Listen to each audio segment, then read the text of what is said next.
Chapter 061 Anthills. When Zorian woke up, he was back in Surin, being subjected to Kiril's usual morning antics. That was a relief. When the red light illuminated everything at the end of the previous restart, he had been afraid there would be lasting consequences.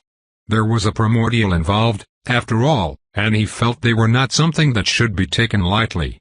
There was a precedent about them being able to affect souls, considering the role of primordial essence in the creation of shifters. After chasing Kiril out of his room, he sat down and performed a quick checkup of his mind and soul for any non-obvious damage they might have received.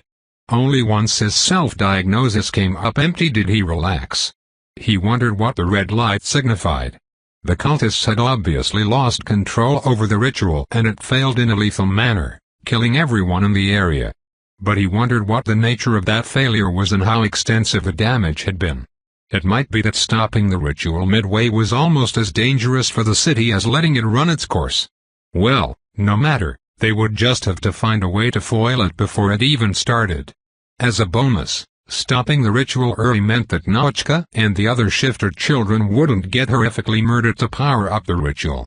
Previously, Zorian had been running on adrenaline, and had more pressing concerns to worry about, such as hostile mages trying to kill him.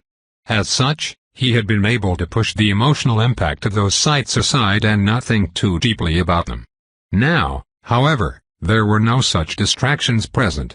And Zorian had a very vivid memory, especially after going through all those Iranian memory-magic training methods. Damn it.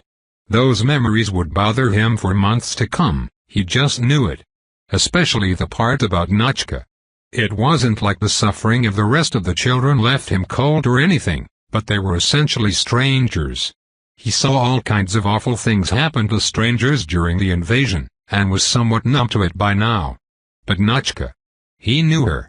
Even before he had gotten pulled into the time loop and she became his little sister's friend, he had known her, albeit only as that girl whose bicycle he pulled out of the river. It made it hard for him to just shove the memories aside in favor of focusing on something else. Thankfully, he didn't have to look far for a suitable distraction. Zack showed up at the door to his home again, just like he had in the previous restart, giving him someone to talk to.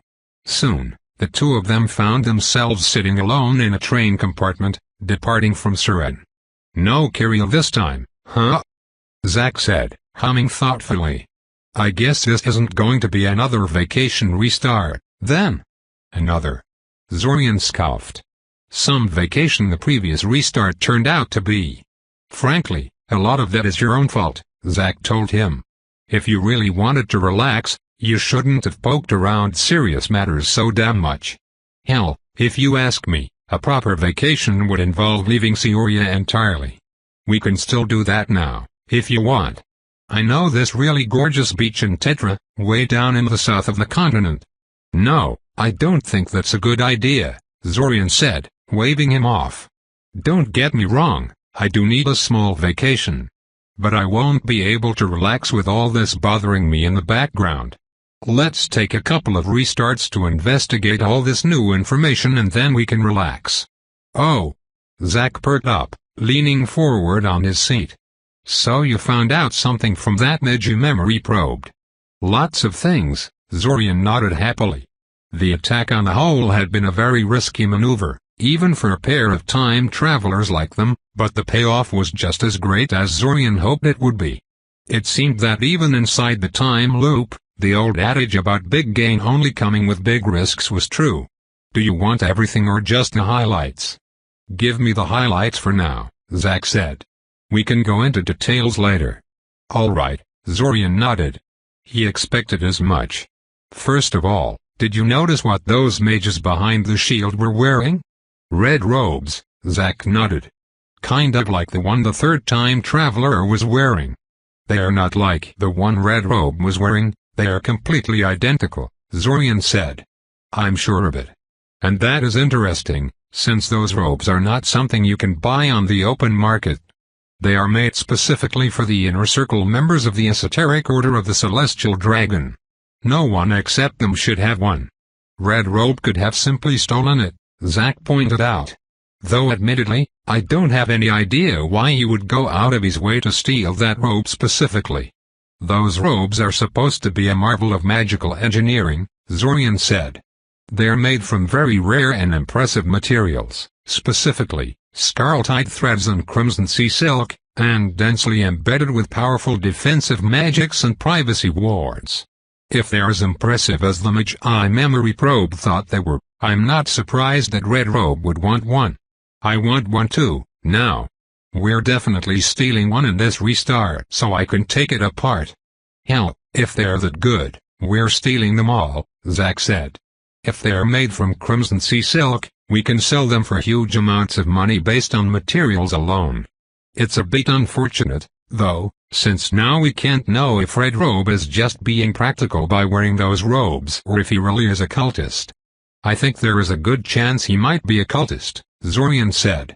He showed up pretty early in the restart when he went after us, and he was wearing the robes when he did.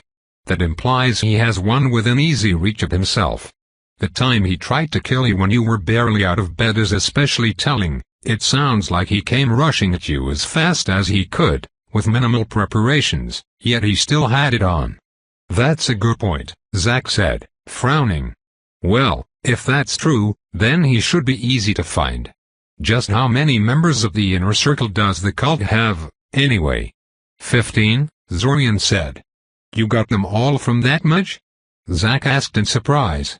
Not all, no, Zorian shook his head. I only managed to find the identities of 5 of them before the restart ended. But I know how many of them in total exist, and it shouldn't be hard to track down the rest with the information I do have. Especially since I know the identity of the person leading the cult. Man, I'm really starting to get jealous of your mind magic, Zack said. Whenever I try to investigate the cult, I never really went anywhere with it. Forget about tracking down the leader, I couldn't even identify high-ranking members. Not even truth potions helped. Probably because all members of the inner circle, as well as anyone else in important positions, swore against to keep the names and identities of their fellow inner circle members a secret, said Zorian. Mind magic does not care about any of that, of course. Yeah, rub it in, Zack grumbled for a second. Well, what are you waiting for? Are you going to tell me who the head crazy is, or what? Vadamatink, the head of the local branch of the Mage Guild, Zorian told him. There was a brief pause as Zack digested this. Well shit, Zack finally said. No wonder the invaders could set up bases beneath Cioria and operate there unchallenged for more than a month. The man is in perfect position to block and sabotage any kind of investigation around Cioria he doesn't like. Zorian nodded wordlessly. Although Eldamar had several institutions dedicated to countering criminal activity and investigating suspicious incidents, the Mage Guild was the first line of defense in that regard. With them subverted, nothing else would work correctly. Talk about the fox running the henhouse, Zack said. I guess I shouldn't be surprised, since it was obvious for years that someone pretty high up was helping the invasion.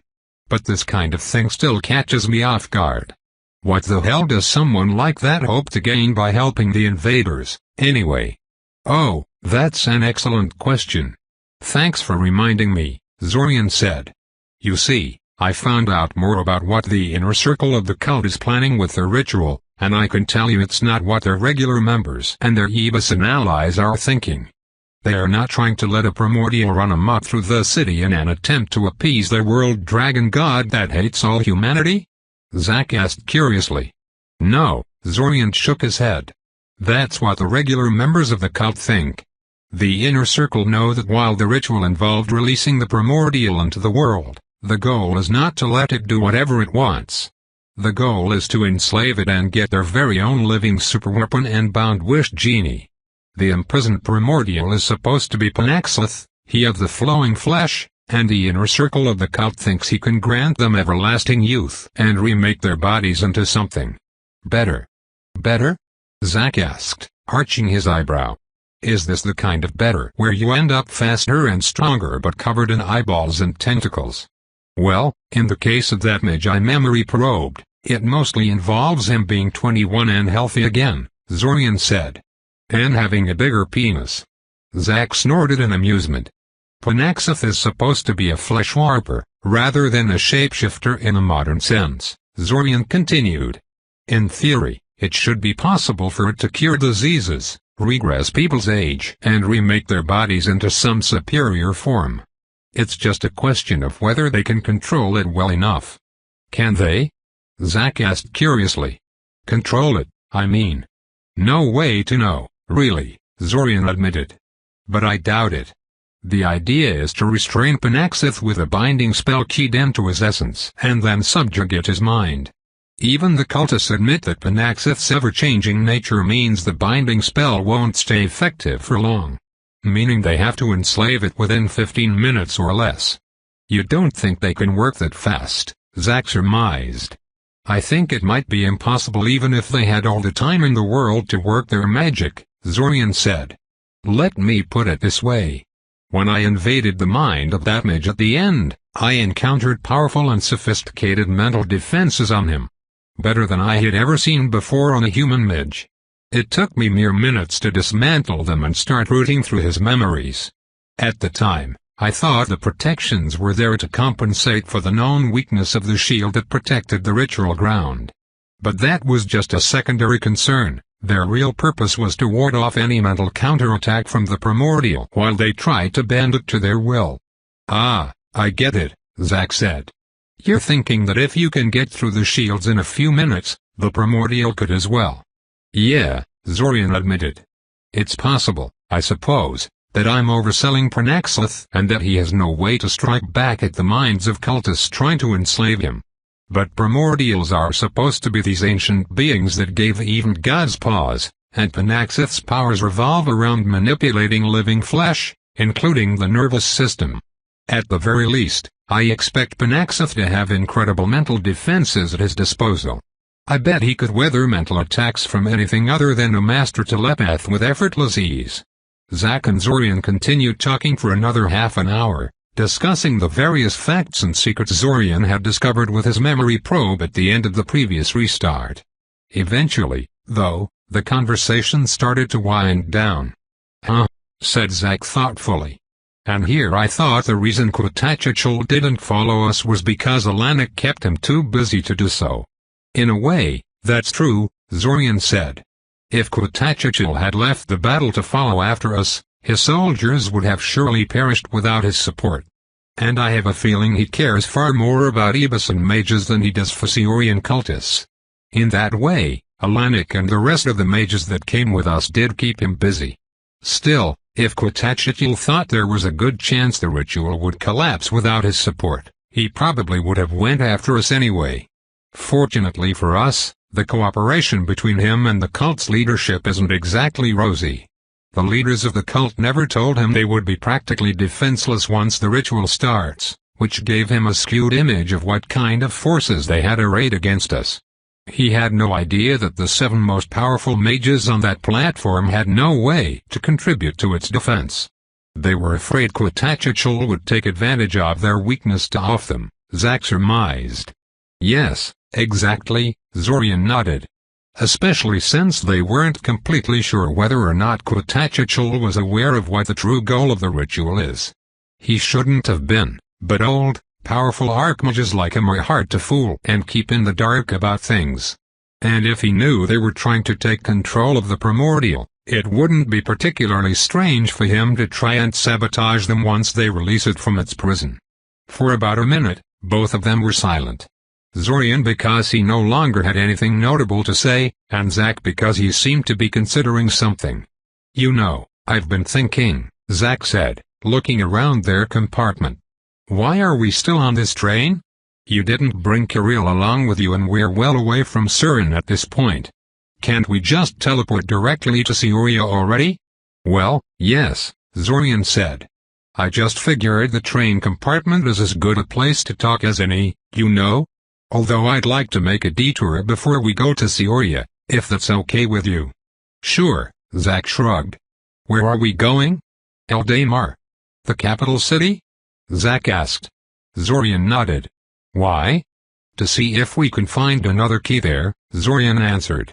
I've been thinking about the keys, and how they are apparently treasures of the first Akosian emperor, and I think there is a chance the royal treasury has one or more of them. I mean, the crown of Eldamar has been trying to acquire the legacy of Akosian emperors pretty aggressively. Even if the treasury doesn't contain a piece of the key, it would be a good idea to break into their archives. They might know where the keys could be, even if they don't actually have them. At the very least, their records and secret documents would be a good place to start in regards to our search for the keys. You want to break into the royal treasury? Zack asked.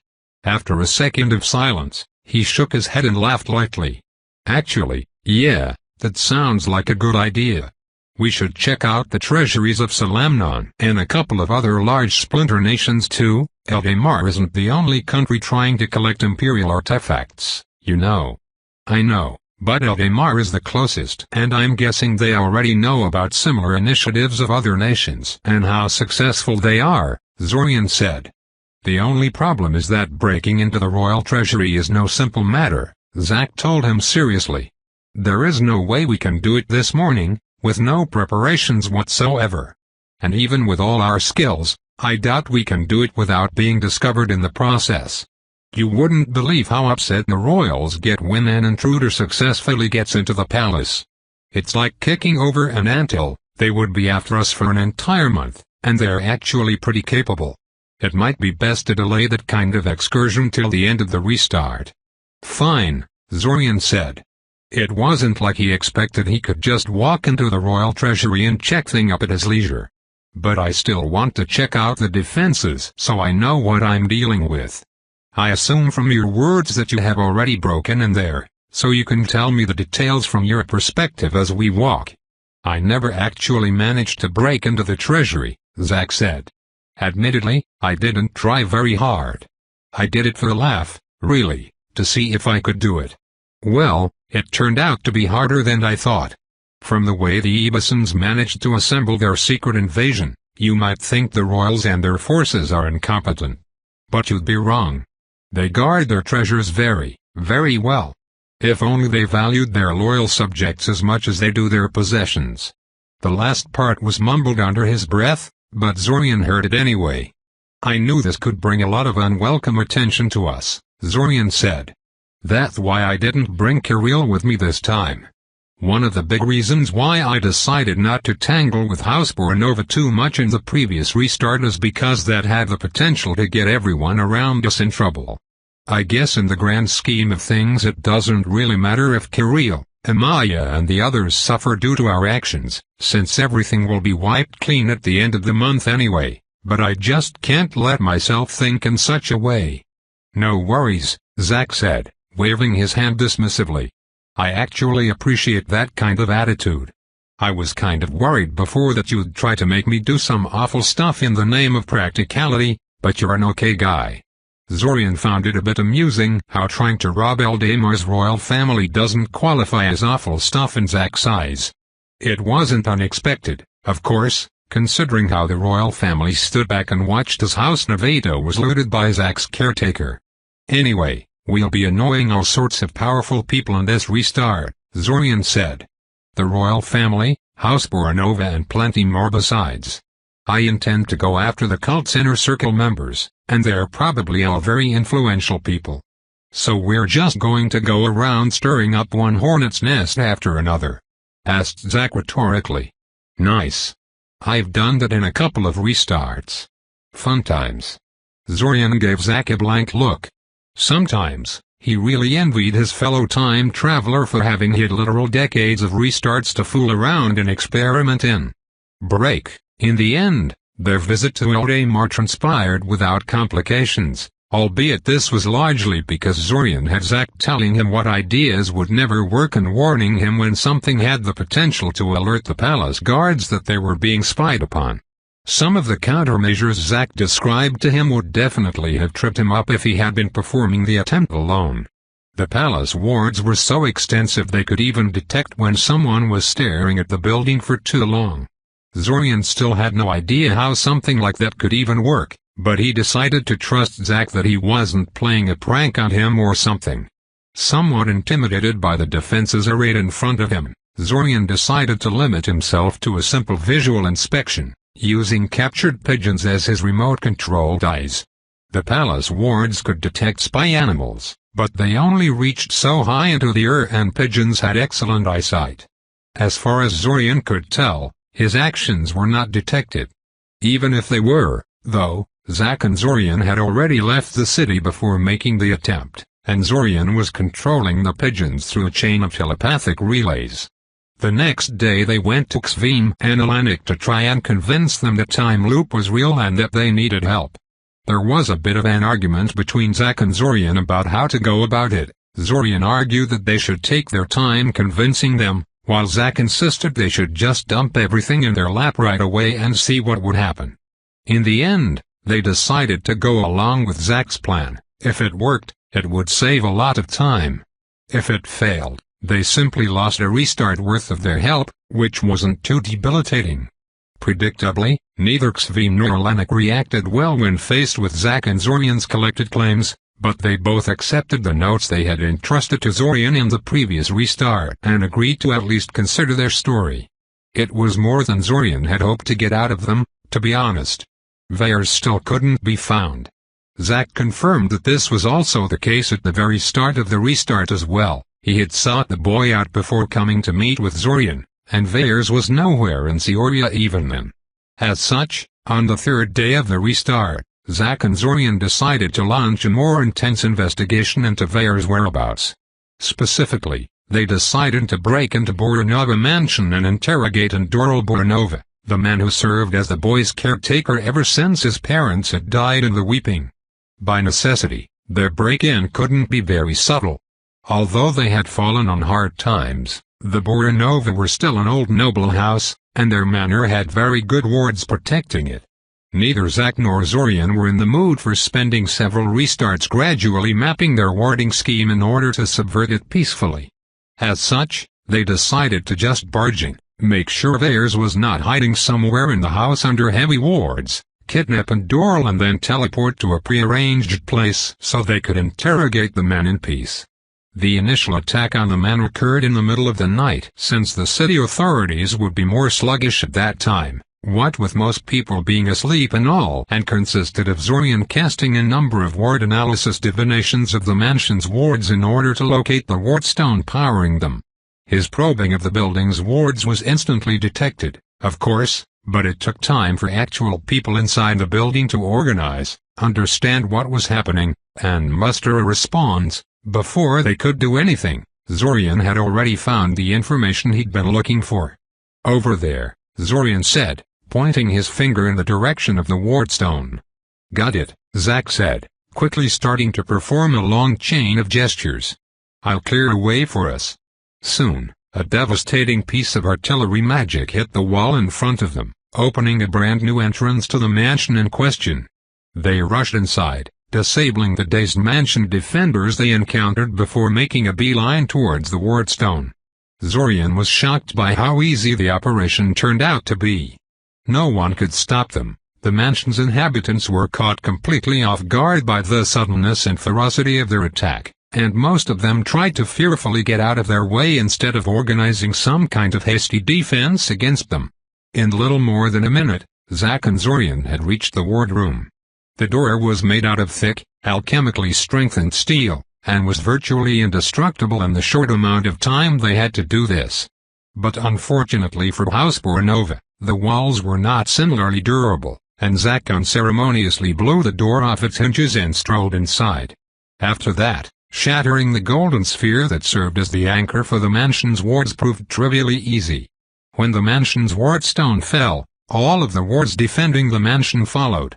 Sometimes, wealthy families like this one had backup systems in case treachery or accidents resulted in the failure of the primary wardstone, but apparently House Boranova didn't bother with such contingencies.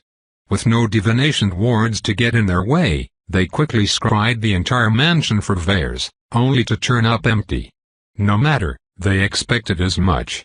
They immediately set off towards Andoril, who was actually trying to organize some kind of defense after notifying the authorities about a break-in. The group he gathered around him actually provided the only worthwhile piece of resistance during the whole operation, but a lack of mental shields meant they suffered devastating losses before they realized what was happening and could counter Zorian's abilities. Andoril Boranova was knocked out and captured, and the two of them quickly teleported away from the mansion along with their prisoner. They made several teleportation jumps in quick succession, all of them using different teleportation spells and directions of travel, before finally arriving to a small underground box with no physical exits that they had prepared in advance for the interrogation. Strangely enough, when they finally woke up Andoril and started asking him about theirs, the man laughed. It was a very bitter laugh, but a laugh nonetheless. Theirs. It's always that kid, isn't it? Andoril sighed. All right. What did he do now? It doesn't matter, Zorian said, his voice resonant and magically distorted. Both he and Zack were hidden behind several layers of clothing and privacy spells, and the man should be incapable of casting anything, thanks to a magic disrupting poison Zorian had fed him while he was unconscious. Hopefully the measures they had taken would be enough to keep their identities safe from various investigators, since they intended to let the man go after they were done questioning him. Where is theirs now? I don't know, the man grunted, sounding annoyed. Zorian could read his thoughts easily enough, and knew he was telling the truth. Aren't you his guardian? Zack asked. How can you not know? As if that boy ever listened to me. Andoril snapped. They made me the boy's guardian, but never gave me the authority to discipline him. He comes and goes as he pleases. I haven't seen him for an entire week, ever since he got expelled from the academy. Why was he expelled from the academy? Zack asked. He lost his temper and erupted into a fireball centered around himself. No fatalities, but some of the people around him were burned, including a teacher that had tried to restrain him, Andoril said. The academy said it was an attack. He says he just lost control over his magic, and that if the academy's education was worth a damn, he wouldn't have such shoddy control over his abilities.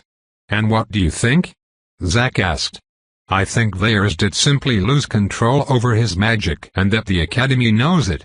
They were just looking for a solid excuse to get rid of him, Andoril said with a derisive snort. I don't blame them. I wouldn't want him if I was in their place either. Damn it, theirs, why do you always do this sort of thing? You're being surprisingly cooperative, Zorian pointed out. I'm tired of taking the blame for everything that boy does, Andoril said. I didn't see the boy for an entire week and the first news I heard of him comes in the form of being kidnapped by a couple of madmen looking for him. Madmen that are willing to launch a frontal assault on a noble house's headquarters situated inside a major city.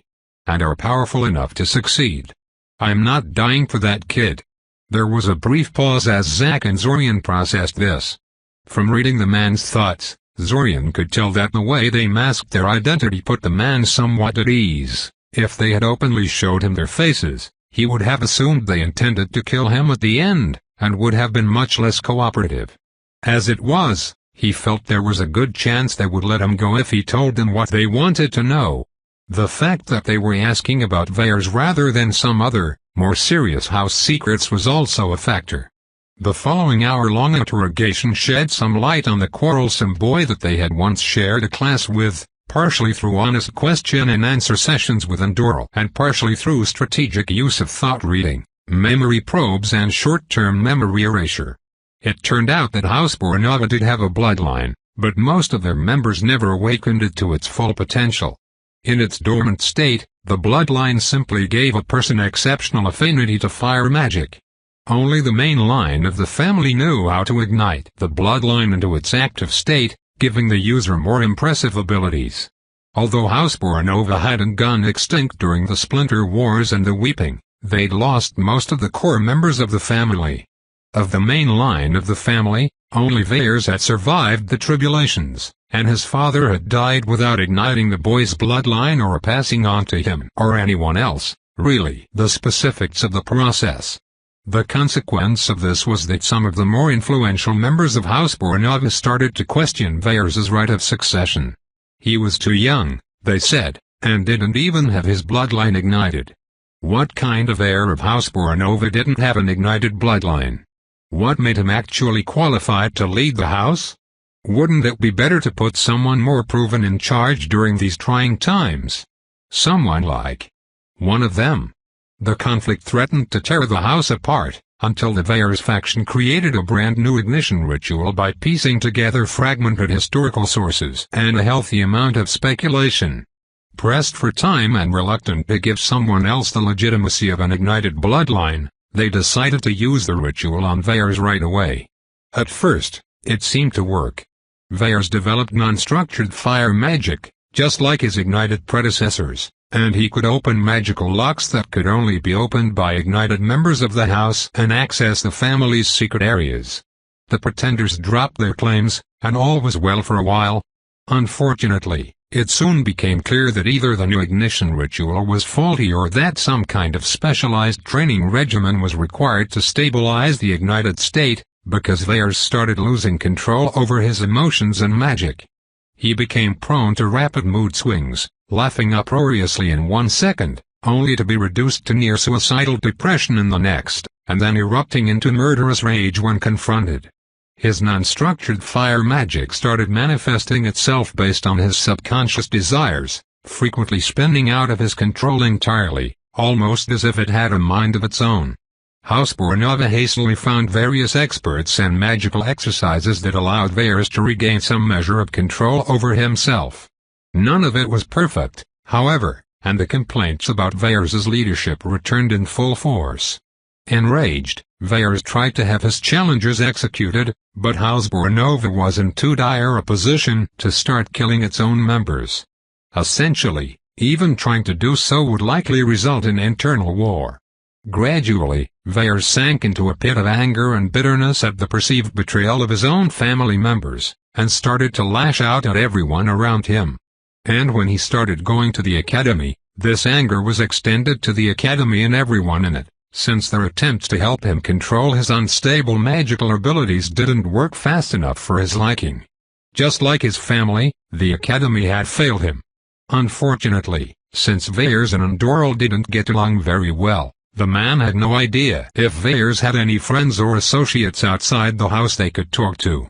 It was unlikely that anyone else in his family would know more, either. Veyers had burned his bridges with most of House Boronova, even the people who had supported him in the beginning, blaming them for the consequences of his failed ignition. At this point, he was pretty much an heir in name only. The only reason he hadn't been stripped of his position already was that there were multiple valid candidates to replace him, and the Council of Elders was afraid they would tear House Boronova apart if they selected a replacement immediately. They knocked Doral unconscious and then left him lying in a field near Sioria, set to wake up after a few minutes. After another half an hour to mask their trail, they both returned to Nevada Mansion. Zorian was technically living in his old dorm building again, but he and Zack agreed it would be better if he moved in with Zack for the duration of this restart. That way they would always be close enough to coordinate with each other to either flee or fight off attackers. They made a lot of people furious tonight, after all, and they were only going to anger more of them in the near future. If their hunters ended up tracking them down, it was best if they didn't let themselves be picked off one by one. Break, the furor created by their attack on Boronova Mansion was a sight to see. Zorian had originally intended to attack the cult's inner members immediately afterwards, but decided to postpone that when he saw the scale of the manhunt launched against them. Sioria's authorities really didn't like something like that happening right under their noses. Between the attack on House Boronova and the frequent monster attacks that had been taking place in the past couple of days, Sioria didn't exactly look like a safe, civilized city. Zack and Zorian ended up spending most of the next 3 days outside of Sioria, visiting various sites that Zack had found in the past in search of the elusive simulacrum spell. There was probably a more efficient way to find the spell itself, but Zorian was a bit sick of information gathering and this way had the benefit of putting Zorian's combat skills to a practical test against the various creatures and hostile mages that Zack knew about. Zack seemed to find this more fun as well. They fought through an entire tribe of invisible mountain yeti in order to raid the makeshift treasury they had made from the remains of unfortunate travelers that had fallen to their ambushes. They eradicated a massive jewel wasp infestation from an ancient temple so they could access the secret vault around which their main hive was built. They successfully caught a massive man-eater catfish that was terrorizing the villages of Volga River and extracted a metal scroll case from its stomach. The spells it contained safely protected inside even after years of exposure to stomach acids of the giant catfish. They stormed the tower of a minor necromancer and raided a demon cult. They didn't find the simulacrum spell, but the restart was only beginning and Zorian didn't feel like they were wasting time. Not only was he gaining valuable combat experience, he was also finding all sorts of interesting magics among their spoils. Although Zack had already sifted through these in search of magic for his own use, he had a different focus from Zorian, and many things he didn't have any interest in were good enough to catch Zorian's attention. Zack had very little interest in spell formula, for instance, whereas Zorian zealously studied every magic item they found in their wanderings, trying to divine their secrets in hopes of deepening his expertise. Aside from searching for the simulacrum spell and sorting through loot, Zorian also delivered a number of interesting magical creatures to Lu Cave so the man could turn them into transformation potions. Initial results were interesting, though Zorian couldn't tell yet whether to pronounce the initiative a success or not. He also visited several of the experts that Xvim had named in his notebook of targets he should aim for. He opted not to attack and memory probe them yet, and simply tried to talk to them to see what he could gain from them peacefully. Sadly, it was like Xvim said, their best tricks they weren't willing to share for any price. On the bright side, even the stuff they were willing to share was useful to Zorian. The female mage that specialized in magic sensing techniques was especially useful, allowing him to identify several dead ends among his ideas and helping him narrow down which creatures had the most useful magical senses to try and obtain. Apparently an eye beast, the floating purple blob covered with eyes that had killed him in one of the restarts, was one of the best choices for this. Sadly, when Zack and Zorian tried to search the cave system beneath Nyazovt Vary for the creature, they could not find it. Even when they checked out the place where Zorian had ended up getting killed by it so many restarts ago. 5 days after they were informed of the time loop, Alanik and Xvim finally summoned them for a discussion. Faced with their own words and secret codes contained in the notebook Zorian recreated, they tentatively accepted the truth of the time loop. Xvim more so than Alanik, who still seemed to be having trouble accepting something as bizarre as time travel. On the other hand, Xvim seemed to be very ill at ease about the invasion and the plot to release a primordial inside Seoria, whereas Alanik took that part in stride. Together, the four of them slowly went through that final battle, which obviously wasn't in the notes Zorian gave them, noting what tactics Quitachichil used, what spells were used and how they fared, as well as the various information Zorian had ripped out of the mind of that cultist mage at the end. Many ideas and suggestions were thrown around, and many more would no doubt be handed out after Alanik and Xvim had the chance to pore over the information for a few days. Alanik seemed to be especially outraged when he found out about the specifics of the child sacrifice involved in the ritual to release the primordial, and wanted to know the names of the children so he could have someone guard them. Zorian had no complaints about that. It was actually rather relieving to hear, and took some weight off Zorian's conscience for not focusing on them too much. After that, Zack and Zorian started going after the cult's inner circle. These raids were far more subdued and sophisticated than their direct assault on Bornova Mansion, but they were hardly undetected. For one thing, the inner circle of the cult consisted of powerful mages, many of which had influential positions in various organizations. They were rarely alone, and their homes were well protected.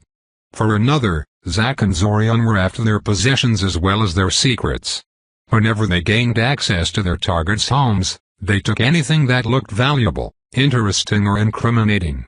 Just as the furor over the attack on House Bornova started to die down and the attacks of the monsters crawling out of Seoria's underworld began to subside, a new round of scandals erupted in the city as several prominent mages were attacked in their homes and robbed of their possessions. The outrage got so bad that the Crown of Eldamar announced they intend to send a group of royal investigators to inspect the city and its institutions. It was a bad time to be a Seoria city official. Break. With a dull thud, The only door connecting the black room beneath Sioria to the time magic research facility closed shut. From the point of view of the outside world, it would open on the very next day. From the point of view of Zack and Zorian inside, they had just secured themselves an extra month of time in the restart. "We did it," Zack said happily. "I really thought we messed things up there for a second, but we did it." "We did mess things up," Zorian said, inspecting the silky red robe in his lap. It was the fabled red robe worn by the inner members of the cult, one of the 4 that Zack and Zorian had acquired in their raids against the cultists. Our forgery of the royal seal was incomplete, and the guy inspecting our documents saw through it. I had to edit his memories. "Ah," said Zack, deflating a little before his enthusiasm returned in full force. "Oh well, all is well that ends well. We didn't forget anything, did we?" Zorian glanced at the large pile of wooden crates they'd brought with them into the black room. There was a little bit of everything there: food, water, books to sift through, magical spells and exercises to test, piles upon piles of crystallized mana to make up for the lack of ambient mana in the black room, some interesting magic items for Zorian to study, board games to pass the time with, and so on. He couldn't see through solid objects, obviously, but they didn't lose any of the crates in transit, so it should all be there. "I don't think we forgot anything, no," Zorian said, shaking his head. He put the red robe aside for the moment and gave Zack a tired look. "How come you are so excited about this, anyway? You realize you're going to spend the next month cooped up with me in this tiny space, sifting through written records and going through repetitive exercises?" "Don't be a killjoy, Zorian," Zack said. "This is the first time I've been in a time dilation chamber. This thing could do so much good for us. It's exciting." Zorian chuckled knowingly. He would see how long this mood would last. Chapter 062 Improperly Used. Inside the black room beneath Sioria, Zorian sat cross-legged on the floor, eyes closed in concentration. Floating in front of him was a large sphere of water, its surface calm and smooth, without even the slightest ripple disturbing its surface. Around the sphere orbited numerous smaller spheres, each following a different orbit yet somehow managing not to crash into each other. Without warning, a chunk of crystallized mana sailed through the air and punched straight through one of the smaller spheres in order to slam into the central sphere. The entire system of watery spheres trembled and wobbled for a moment, threatening to fall apart. But it didn't. After a few seconds, Zorian succeeded in regaining control. Soon, the only evidence of the impact was the chunk of crystallized mana currently floating in the center of the watery sphere and the fact that 2 of the smaller spheres ended up crashing into one another, forcing Zorian to absorb them into the central mass. Zorian opened his eyes and glared at Zack. "It's so boring." Zack sighed, idly chucking another lump of crystallized mana at the sphere. Zorian temporarily shifted a portion of his concentration at the incoming crystal, seizing control of it telepathically and hurling it back at Zack. It did nothing, though, since Zack just lazily raised his hand and caught it in his palm. Zorian shook his head in a mixture of amusement and exasperation. They had only been inside the black room for 10 days at this point, and Zack was already starting to get stir-crazy. For a moment he refocused on the water in front of him, causing all of the spheres to merge together into a thin stream and drain away into the miniature cistern which it had come from. 10 seconds later it was all gone, leaving behind only a wet chunk of crystallized mana. Zorian let it fall and caught it in his palm, before turning his attention to Zack again. Truthfully, even Zorian found the situation hard to bear. They were trapped inside the equivalent of a tiny apartment. They had virtually no privacy, and the lack of a clear day and night cycle was messing with their sleeping habits. He felt he could understand that one group that ended up butchering each other a lot better now. Even so, this was something that had to be done, and they both knew it. The situation was hard to bear, but they were accomplishing things. Zack spent most of his time slowly honing his personal soul awareness and mental barriers, occasionally testing the latter against casual telepathic attacks by Zorian. When he was not doing that, he was either thinking up some way to distract himself or helping Zorian go through the numerous books and documents they brought with them to the Black Room. These gathered texts were either stolen from the stashes of high-ranking cultists, looted from the various sites they attacked in their thus far futile search for the simulacrum spell, picked up from the Iranian treasury beneath Syria, or simply bought from the stores with their vast wealth. Zack wasn't much of a researcher, but Zorian appreciated his help all the same. As for Zorian himself, he spent most of his time going through the aforementioned books, practicing shaping exercises and working on his spell formula blueprints. He could not properly test the latter within the confines of the Black Room, both because of insufficient materials and because of the danger of his experiments backfiring in a small confined space, but a lot of spell formula work was theoretical in nature. If you're so bored, why don't you finish reading through those scrolls I gave you earlier? Zorian asked, slowly drawing out mana from the crystal in his palm to replenish his reserves. Since the Black Room was completely cut off from the outside world, all of the ambient mana had been used up by now, forcing them both to use their supply of crystallized mana instead. Ugh. Did I ever tell you that I don't really like reading? Zack asked. Yes, Zorian deadpanned. Many times. Well, I'm saying it again, Zack huffed. I don't like to read. I especially don't like to read long-winded cryptic rantings written by demon-worshipping cultists. Primordials aren't demons, Zorian pointed out. Whatever, Zack said, throwing his chunk of crystallized mana at Zorian again. Zorian tried to catch the incoming crystal with his remaining free palm, but was a lot less dexterous than Zack and would have likely failed to catch it if he hadn't cheated by subtly altering the crystal's trajectory to hit his palm. He threw the other crystal at Zack, deliberately aiming it over his head rather than straight at him, but Zack still caught it without problems. Was Zack always so accurate, or was this simply a product of endless practice over more than 3 decades of restarts? I'm starting to question if those cultist texts are even worth anything. I don't remember us finding anything useful in them thus far. Well, if nothing else, they have the most comprehensive explanation of blood magic, including actual guidebooks and casting instructions, said Zorian, picking up an nondescript book bound in brown leather from the stack beside him. The book appeared completely blank at first sight, but if one channeled mana into it in a very specific pattern, words would reveal themselves. Who knows how long it would have taken us to gather this kind of illegal expertise otherwise? Zack gave him a silent stare. What? Zorian asked. Mind magic, soul magic, and now blood magic, Zack said. It's like you're trying to become as sinister as possible. What makes you think I want to learn blood magic? Zorian asked, raising his eyebrow at him. I mean, you're kind of right, but what gave me away? The fact you've gone through those books 3 times already is kind of a dead giveaway, Zack said. Since you're so interested in the idea, I'm guessing there is more to it than stabbing and bleeding people for power, right? Yes, Zorian nodded. There are basically 3 distinct ways to use blood magic. The first one is to simply use it as a power boost to enhance your spells in a critical moment. Needless to say, this is not very healthy for the mage in question. Life force is critical to our health in a way that our mana reserves aren't.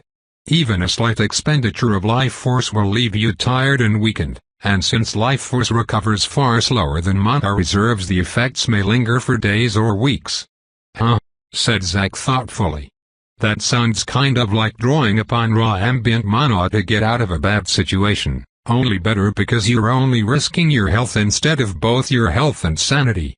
Pretty much, yes, Zorian nodded. As far as I can see, drawing upon one's life force is superior in virtually every way to drawing upon raw ambient mana. But not every way? Zack asked. Well, it is admittedly somewhat easier to kill yourself by overdrawing on your life force than it is by drawing upon raw ambient mana, Zorian admitted. Still, the risks are quite manageable in my opinion. Especially for us, what with our ability to undo any lasting damage caused by training or abusing it. Can't we simply undo such lasting damage? Zack frowned. How are you so sure this won't be a problem? That special soul awareness training Alanik is putting me through is essentially inflicting a form of life force damage on me, said Zorian. Most of the really big symptoms go away after a few hours of any particular session, but smaller ones linger for days afterwards. I tire more easily, lose most of my appetite, suffer from random cramps and pains and so on. Zack seemed taken aback at his admission. You never mentioned that, he said. I didn't want to whine, Zorian said, shaking his head. It's a small price to pay for what I'm getting. Anyway, Alanik pushed me pretty hard in the previous restart, so these things never really had time to die down. Instead, they just kept getting gradually worse as the restart progressed. They were never crippling, but it was noticeable. When the restart ended, however, so did all the health issues I had accumulated in the previous restart. And now? Zack asked, frowning. Are you getting sicker all the time in this restart too? No, I'm pacing myself better this time, Zorian said. Good, Zack said. Even if you can get your health back, it can't possibly be good for your mind to spend an entire restart increasingly tired and in pain. Zorian hummed thoughtfully. That was a good point. So what are the other two ways of using blood magic? Zack asked after a while, breaking Zorian out of his thoughts. Right. The other two methods, Zorian said. Well, the second one is probably the most famous one. Or should I say infamous? It's basically ritually killing people to extract their life force, which is then used to cast spells. Usually demon summoning. What? Zack asked, giving him a strange look. Why demon summoning? Casting spells with someone else's personal mana is hard, said Zorian. It's not toxic like raw ambient mana, but other people's mana is extremely hard to shape and control. This is especially true when the mana was taken forcibly from the target. Using other people's life force has the same problem, only worse, since life force is so much more potent than regular mana. If you want to do anything fancy with your stolen life force, you need to set up long and demanding rituals. It's much easier to just summon demons with your own mana and use stolen life force as payment for their cooperation.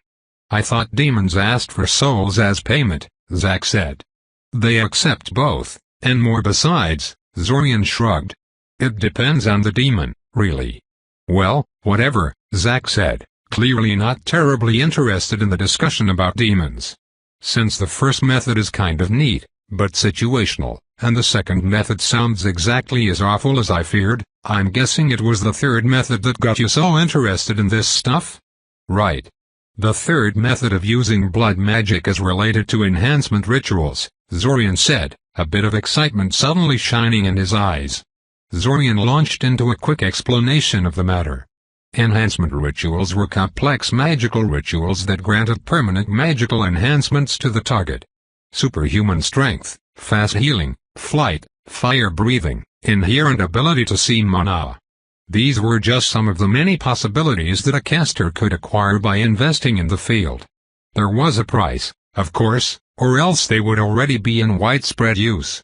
First of all, there was no such thing as a safe and easy enhancement ritual. They were all very dangerous and difficult, with the slightest mistake having the potential to kill, cripple or render insane. Secondly, enhancement rituals effectively turned the target into a magical creature. And magical creatures needed mana to live. Every magical creature needed a certain amount of ambient mana just to stay alive and fuel their magical abilities.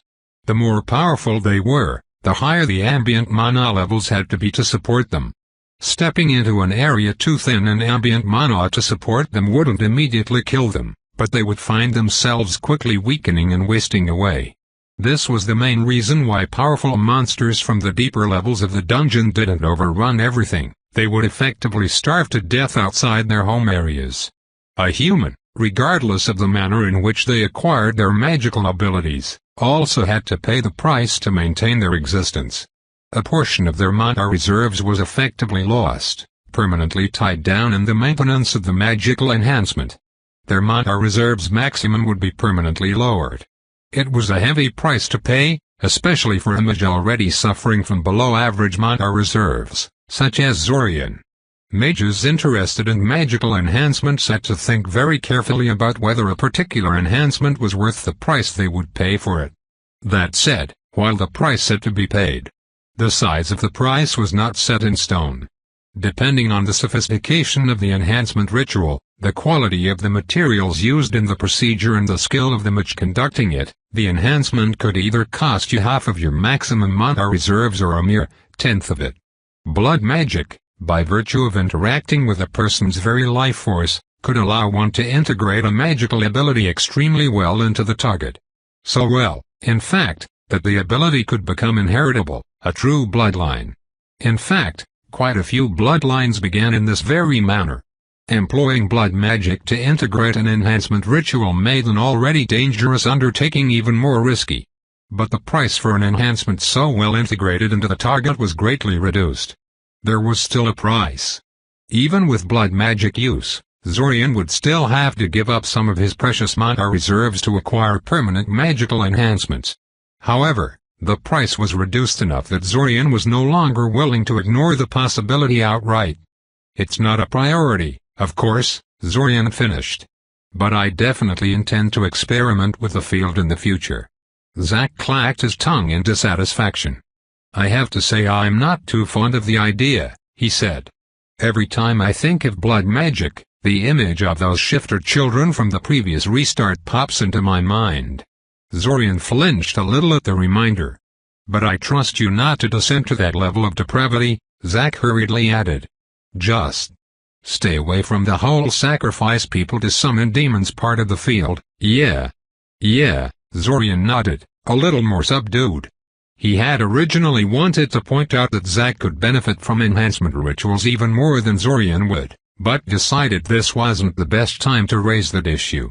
Break. Zorian leafed through one of the books on more exotic shaping exercises, searching for something that seemed challenging, but not frustratingly so. Most of the exercises in it were pretty crazy stuff, though, even by his standards. He tried to remember where they had found the book while he leafed through its pages. After a few seconds, he remembered. It was one of the books they had taken from the Iranian treasury. They had also tried to break into that secret room on the ceiling where the Siorian web presumably kept their real treasures, but failed. Despite Zorian's growing skill at disarming magical security systems, all they had succeeded in doing was triggering the safeguards and ruining everything. No matter. He would figure out how to get inside eventually. The setup was quite good, but it was no longer as arcane to him as it once was.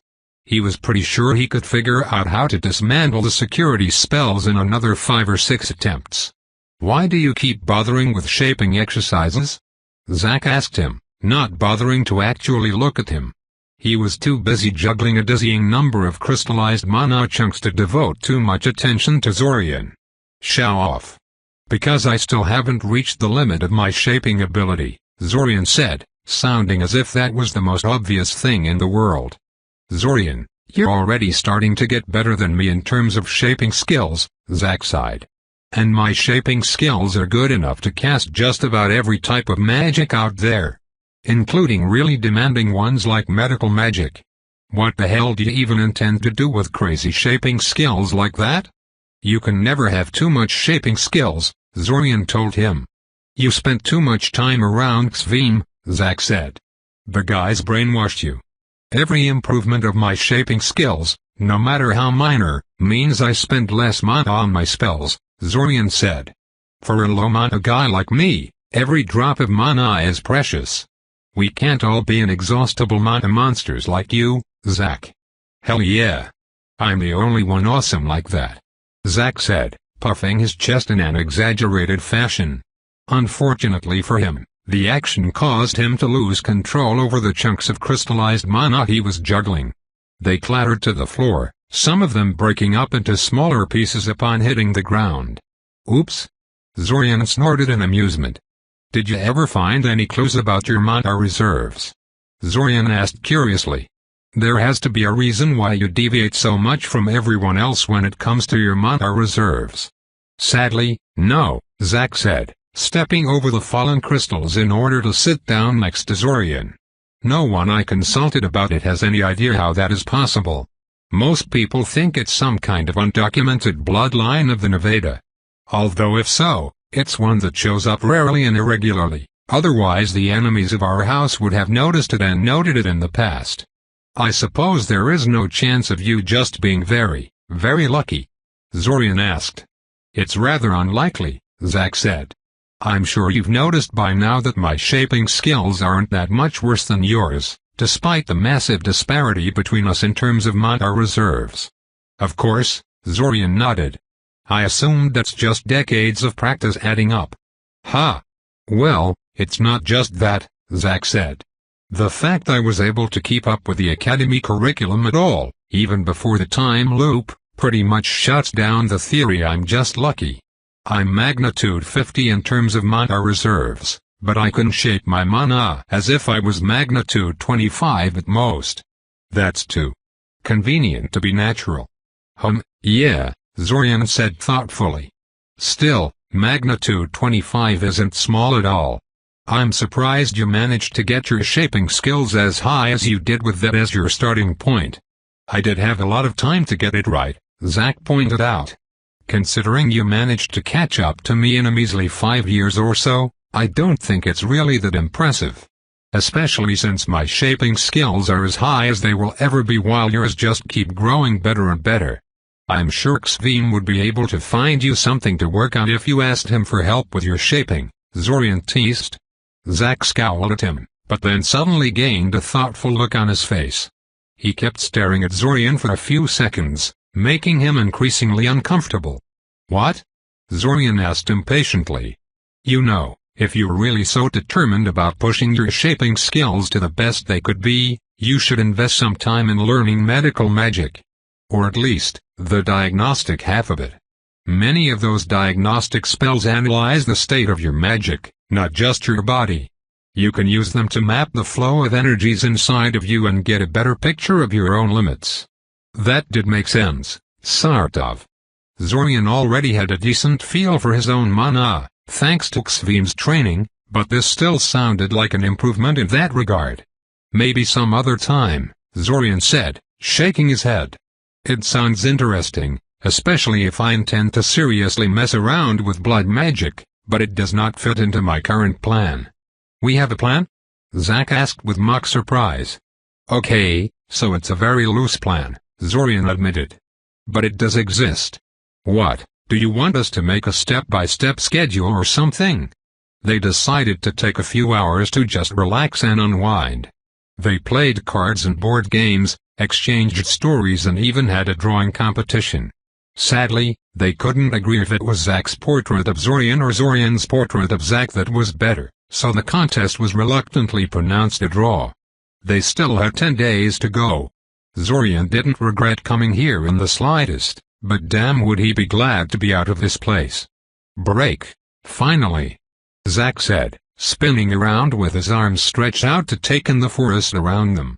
Finally, after years of imprisonment, only 30 days, actually, Zorian corrected. It felt like years, Zack continued stubbornly. Damn, I'd never imagined seeing a bunch of trees would make me so happy. Look, Zorian, trees? Trees? Zorian smiled, saying nothing. He too was glad to be out, but he wouldn't dignify Zack's overdramatic antics with a verbal response. As if seeking to spite him, Zack walked up to one of the trees and hugged it. Zorian stopped working and stared at the spectacle in amusement, wondering how long Zack would keep this up. Especially since Zorian could see a large amount of ants traveling up and down the tree in question, and they didn't seem happy at Zack for disturbing them. Suddenly, Zack flinched away from the tree with a muttered curse and started shaking the furiously attacking ants off of him. Zorian couldn't help it, he laughed loudly at Zack's misfortune, and then dodged backwards when Zack tried to shake off the ants in Zorian's direction. Jerk, Zack sniffed disdainfully. Come on, Zorian said, motioning Zack to follow him. We're not far from Alanik's place. Once we give him the report we prepared for him in the Black Room, we can go and do a glad we're out celebration or something. During their month in the Black Room, Zack and Zorian had taken the time to compile all the important information they had gleaned from the looted cultist texts. Zorian intended to follow up on that information himself, of course, but it wouldn't hurt to give that information to Alanik as well. Maybe coming at the problem from two different directions would result in something. That does sound nice, Zack said, trailing after him. but I'm the one picking the place. No offense, Zorian, but you have no idea how to have fun. I have a feeling I'm going to regret this, but fine, said Zorian. It's not true fun unless you regret it immediately afterwards, Zack said sagely. Alanik was surprised to see them on his doorstep, but his surprise quickly turned pleasant when he realized what they'd brought to him. Thank you for this, he said. I must say, I was a bit disturbed at how lightly you were taking this invasion, time loop or no time loop. It's comforting to realize you really are putting some work into dealing with it. It's hard to stay outraged at something for years and years, especially when things get reset once a month, Zack said. But we aren't ignoring it. Just remember to compile a similar report with your findings by the end of the restart, Zorian added. Of course, Alanik said. What do you intend to do now? For the rest of the day? Get drunk, said Zack. Ugh, was that what he was planning? Afterwards, well, I guess me and Zorian will continue our search for the simulacrum spell. I'm sure I encountered it somewhere in the past, but I just can't seem to find it. Why is a spell like that so rare anyway? Zack probably didn't actually expect Alanik to answer that, but the warrior priest gave him an answer all the same. It's because the simulacrum is one of the major stepping stones towards becoming a lich, Alanik said. If you can cast that, you're halfway there already.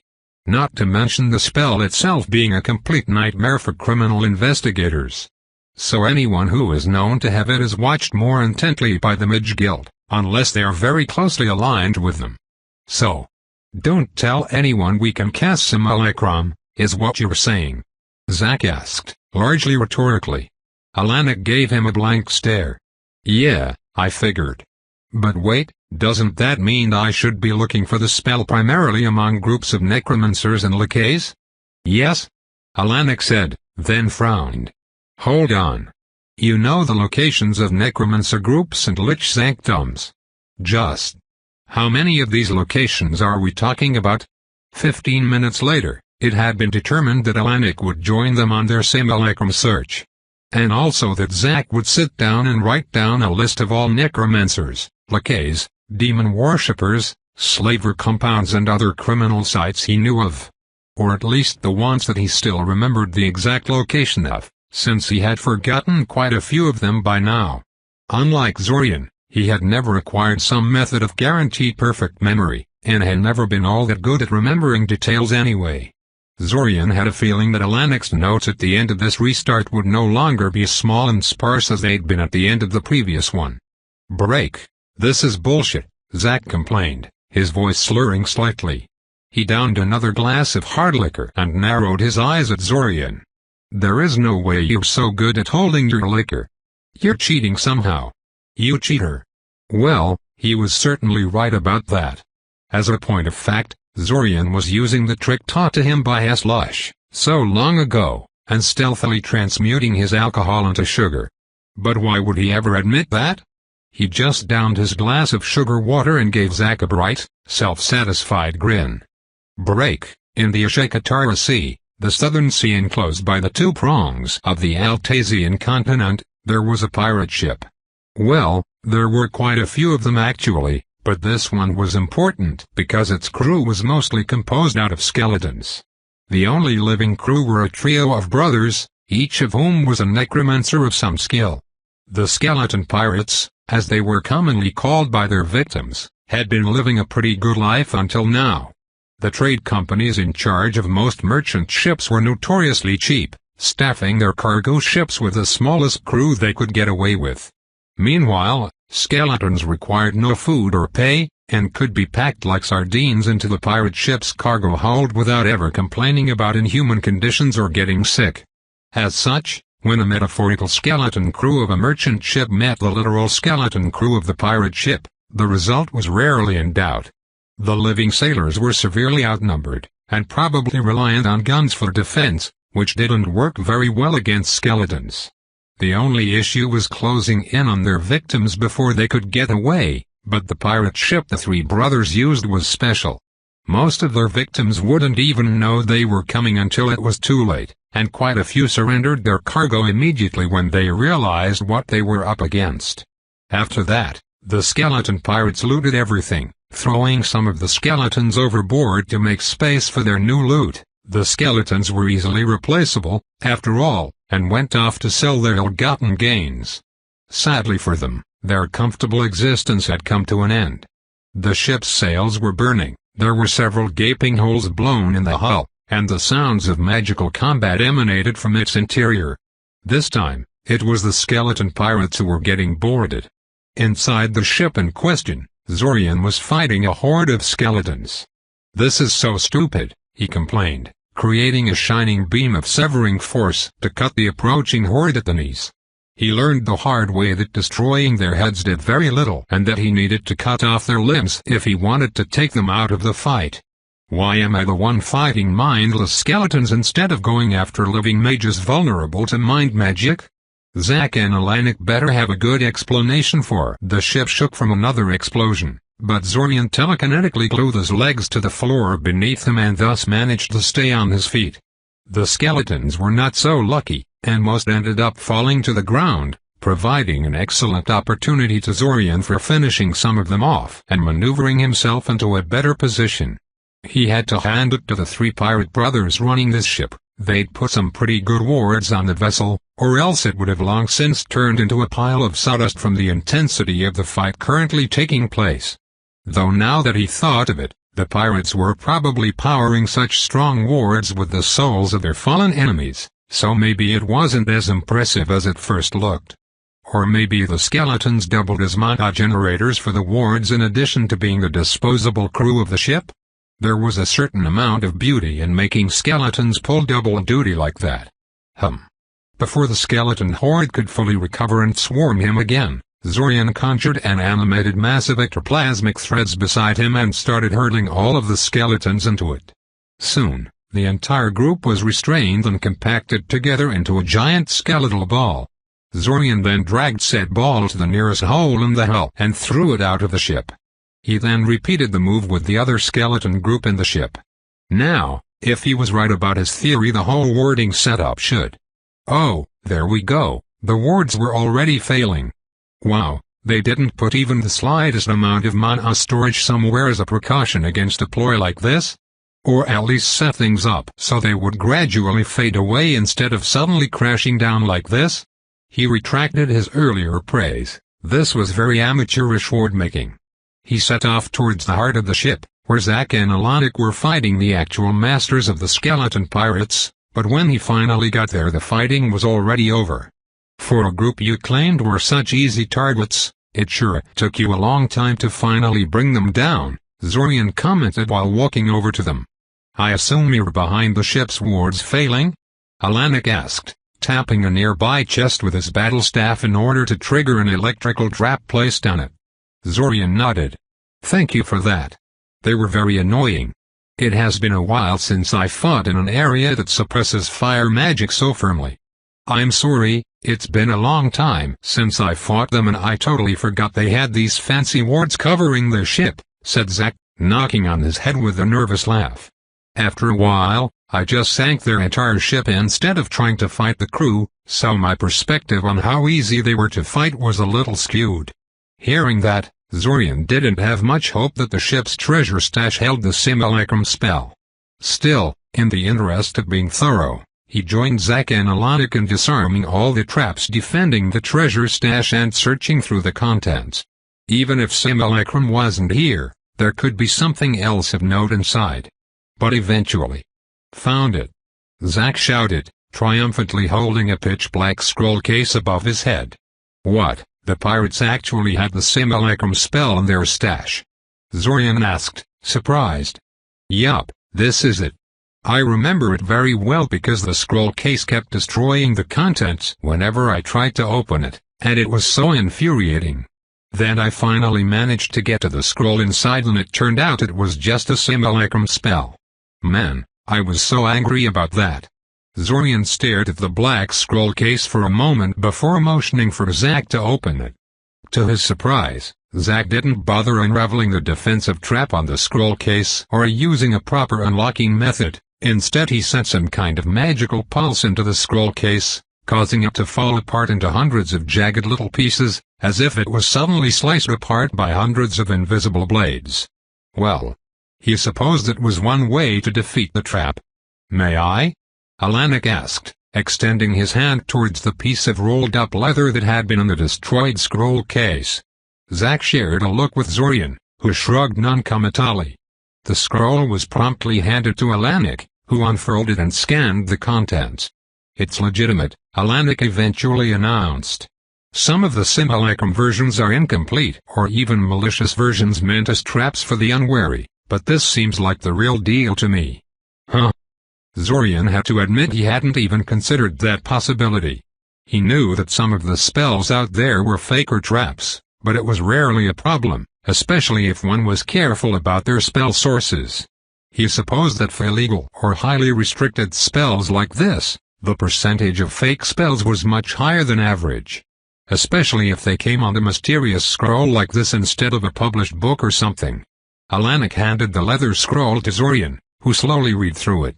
Simulacrum, as Zorian already knew, created an ectoplasmic copy of the caster. The copy was fully autonomous, could think and act on its own judgment, and even cast its own spells. However, it had no soul and no mana reserves of its own. Instead, both of these were shared with the caster who made it.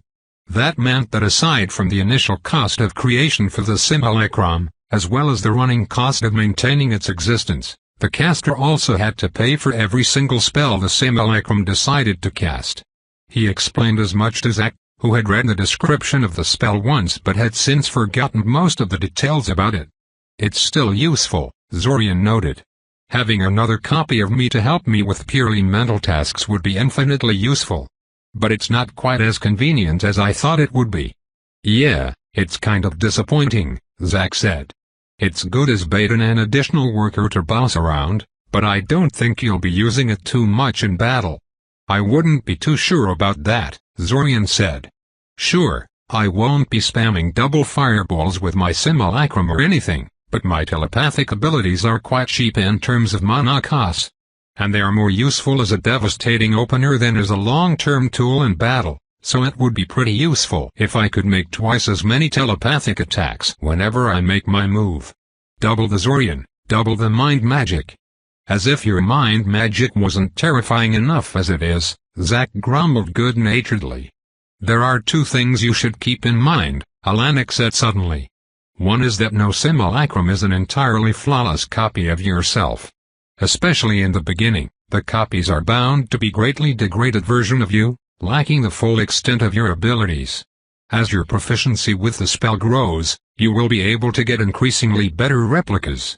But in the end, the simulacrum is just a reflection of you, rather than a flawless copy. This is especially obvious if you keep the spell going for long periods of time. I strongly recommend that you don't keep your simulacrum active for more than a day, or else they will start developing their own personalities and goals that may run counter to your own. People have been killed by their own simulacrums in the past. Considering your simulacrum will be a mastermind mage like you yourself apparently are." "Yeah, I get the picture," said Zorian, wincing slightly. "Don't leave the simulacrum running for too long, or it may decide to overwrite my mind with its own or something similar." "Yes," Alanik nodded. "The second thing you should keep in mind is that, while a simulacrum isn't identical to you in every way, it is a replica of you in most ways. For instance, some people react really badly to the knowledge that they are a copy of a person, which causes their simulacrums to break down or go berserk immediately after being created. I don't think you and Zack will have that kind of problem, considering the supposed nature of the time loop, but it's something to keep in mind if you ever decide to share the spell with someone else. Similarly, if you don't like doing something, your simulacrum won't like doing it either. So it's a bad idea to foist things you hate upon your simulacrums. This also means that if you can't bring yourself to sacrifice your life for another, chances are your simulacrum won't want to sacrifice itself for your sake either. In other words, the simulacrum wasn't his personal slave and would only obey orders that he himself would be willing to obey. Fair enough. After a few more warnings and clarification from Alanik, The three of them left the burning ship and returned to Eldamar. The skeleton pirates would trouble people no longer. Break. Zack and Zorian spent the rest of the restart attacking the Seorian cultists and occasionally going off on further raids on locations Zack remembered from his past. Since they had already found the Simulacrum spell, these excursions were technically unnecessary, but they both decided to keep on doing them anyway. Zorian because he wanted the combat experience and had interest in some of the loot that Zack had never cared about, and Zack because he found fighting fun. Alanik joined them often as well, though as the restart gradually approached its end, he became more and more busy with his investigation into the invaders. Xveen was also offered a spot in these raids, but declined to go, saying he was too old for that now. 4 days after Zack and Zorian had left the Time Research Facility beneath Seoria, the place went into an uproar. It took them 4 days. But eventually they did realize that something was wrong with the way Zack and Zorian had used the Black Room. Of course, by this time Zack and Zorian were long gone and there was nothing they could do about it, but still. Zorian investigated the issue to see what they had done wrong, and was amused to find that what had really outed them in the end was the fact that they had never submitted a follow-up report to the proper government department. Apparently each group that used the Black Room had to submit a report, in triplicate, explaining in detail how they had used the Black Room and what their gains were. Since Zack and Zorian had never bothered to do so, the administrative assistant in charge of preserving the reports complained to the research staff, eventually triggering the investigation. If they had just sent the stupid piece of paper to the government office, chances were that no one would have said a thing. Zorian doubted anyone even read those things. 3 days before the end of the restart, Zack and Zorian finally executed a plan that had been in the works since the very beginning of the restart. They broke into the royal palace of Eldamar, quietly infiltrating the place at first, and then just blasting their way inside when they were discovered halfway through. They only got about 2/3 of the way and before the palace defenses began to overwhelm them and they were forced to flee, but even this failed foray into the place told them 2 very important things. First of all, the royal treasury actually did hold one piece of the key within its depths. The dagger, if Zorian was interpreting what his marker was telling him correctly. They would have to figure out a way to break into the royal treasury if they wanted to assemble all 5 pieces. Secondly, trying to break into the Eldamar royal palace caused an unbelievable amount of outrage. The palace guards had followed them for hours after their failed intrusion, only giving up when Zack and Zorian had descended into the deep reaches of the dungeon to lose them. And even then, that had just given them a few hours apiece, during which Eldamar's royals had apparently been organizing a statewide manhunt for them. It had been 3 days since, and the manhunt had never ended. All the newspapers and town gossips were talking about the failed break-in at the royal palace, and there was apparently a huge bounty placed on their heads. The bounty was a bit of a joke, since the crown clearly didn't know much about them, as evidenced by the lack of pictures or any clear descriptions in the bounty posters plastered everywhere. Thank the gods that both of them were experts in anti-divination spells and that they had the fancy red robes they'd stolen from the cultists.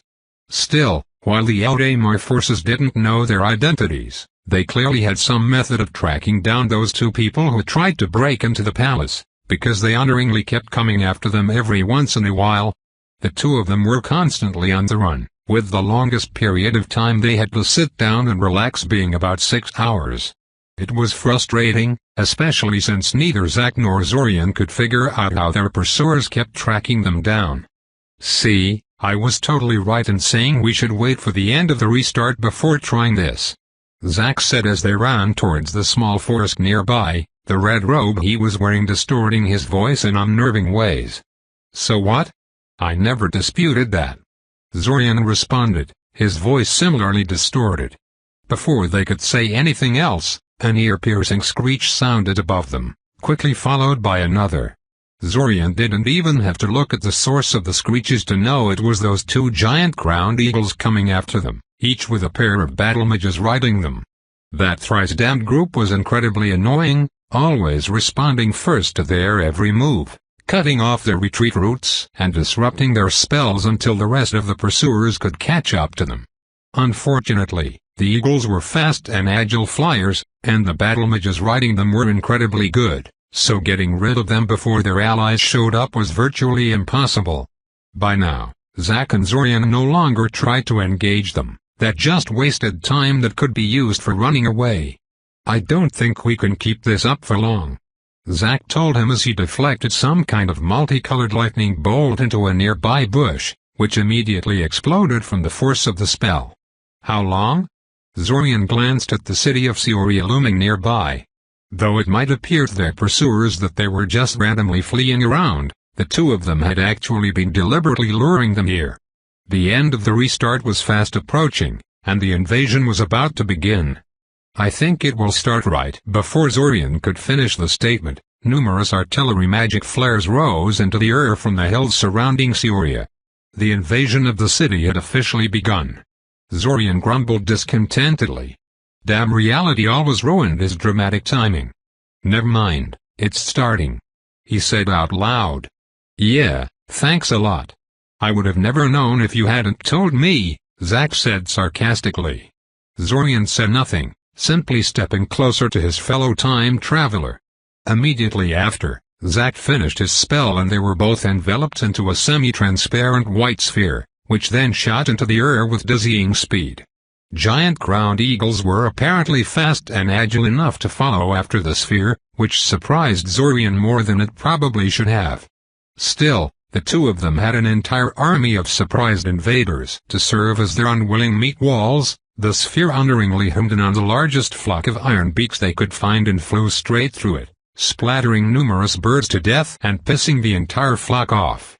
Sadly for the pursuing eagles and their riders, furious iron beaks aren't very discriminating about their choice of targets. Especially when one target was clearly more vulnerable than the other and was clearly trailing after it, suggesting that they were working together. The two of them didn't stick around after that. Zack directed the sphere into a nearby building, where it smashed into the wall and crashed inside. This largely got them outside of the iron beak line of fire, since the inside of a building didn't let them concentrate their forces much and they had a much more attractive target outside anyway. Thus, once they had killed a handful of brave birds coming after them, they just left the area by teleporting to different sections of the city. Truthfully, Zorian expected him and Zack to spend the entire night leading their pursuers into a series of conflicts with the invaders. Not because they hoped to get something by doing that, but rather because they felt their pursuers were just that stubborn. However, it would seem they had been uncharitable to their opponents, because after the third time Zack and Zorian led the entire pursuit group into an Ebisan army group, they seemed to realize the scale of what was happening and gave up on going after them in favor of helping the beleaguered Ciorian defenders. Encountering Quatachachul during the third confrontation and losing both of their giant eagles in the process may have had something to do with that. Currently, Zack and Zorian were sitting on the roof of the Academy's highest building and observing the fighting. "Wow," Zack said. "You know, those mage hunters are kind of impressive when they're fighting someone else." "Yeah," Zorian agreed. "So what are we going to do now?" Zack asked. "Just sit down and watch the world burn for a few hours until the loop resets?" "No," Zorian answered, shaking his head. "I have a better idea. Let's rob the Academy library." Zack looked at him funny, raising an eyebrow at him. "I'm serious," Zorian said. "I know there is probably nothing really that important in there, but I have always wondered what kind of spells are kept behind those higher-level sections that I was never allowed to go to." "That is a good point," Zack said. "I can't believe I never tried that myself. If nothing else, just so I can say I did it." And thus, for the next few hours, Zack and Zorian rampaged across the Academy library. While the invaders and the city defenders fought bitter battles across Cioria, the two of them were peacefully searching through restricted texts, unbothered by the librarians and other security, who had long since fled the building in light of the invasion. When the restart finally ended and everything went black, Zorian's only thought was that he hadn't finished the book he was holding. And that they were definitely going to do this again. Tobe continued,